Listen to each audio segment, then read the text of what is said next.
चलो एवरीवन, आ चुके हैं फिर से एक नए क्वेश्चन के साथ और ये हमारे 90 डेज चैलेंज का 4th डे है। तो चलो स्टार्ट करते हैं।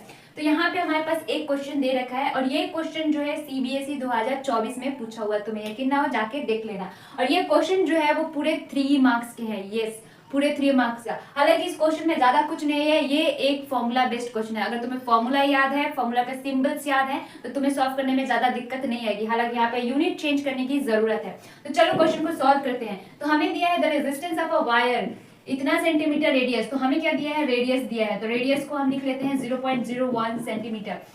अगर तुम्हें फिजिक्स के कोई भी न्यूमेरिकल सॉल्व करनी है तो सबसे पहला रूल यही रखना कि जो भी क्वेश्चन में दिया है पढ़ते समय ही उसको नोट कर लेना।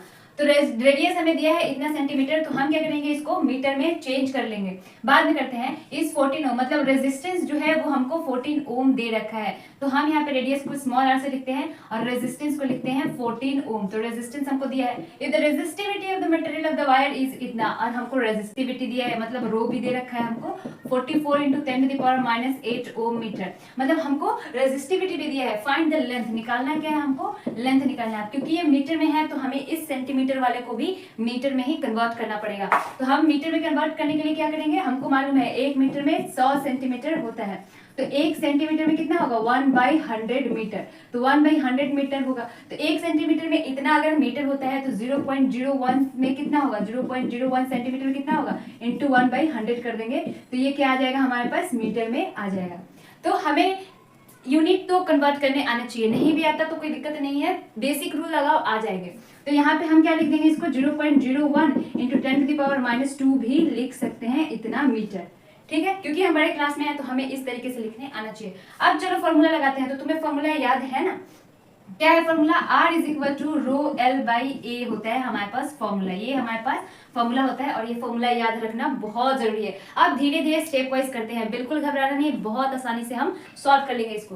तो चलो, हमको निकालना है लेंथ। तो लेंथ का फॉर्मूला इससे निकालते हैं। जब इसको हम क्रॉस मल्टीप्लाई करेंगे तो R के साथ A आ जाएगा और रो के साथ L रहेगा। निकालना क्या है हमको निकालना है L का वैल्यू। तो हम L को अकेला छोड़ देंगे तो क्या हो जाएगा? RA बाई रो हो जाएगा और L इधर अकेला हो जाएगा। तो L निकालने का हमारे पास एक फॉर्मूला बन गया। अब जैसे ही फॉर्मूला बन गया हम क्या करेंगे? जल्दी जल्दी वैल्यू पुट करेंगे और सॉल्व करेंगे। तो चलो इसको सॉल्व करते हैं। R वैल्यू कितना है? 14 है। R का वैल्यू 14 है। एरिया हमको नहीं दिया है, एरिया हमको नहीं दिया है, पर हमको मालूम है ये वायर है और वायर को हम लेकर चलते हैं। वायर का जो एंड होता है वो कैसा होता है? सर्कुलर एंड होता है। तो एरिया ऑफ हम सर्कल यहाँ पे निकाल लेते हैं, एरिया ऑफ सर्कल निकाल लेते हैं। क्यों? क्योंकि वायर का जो ये एंड होता है ना, ये सर्कुलर ही होता है। तो हम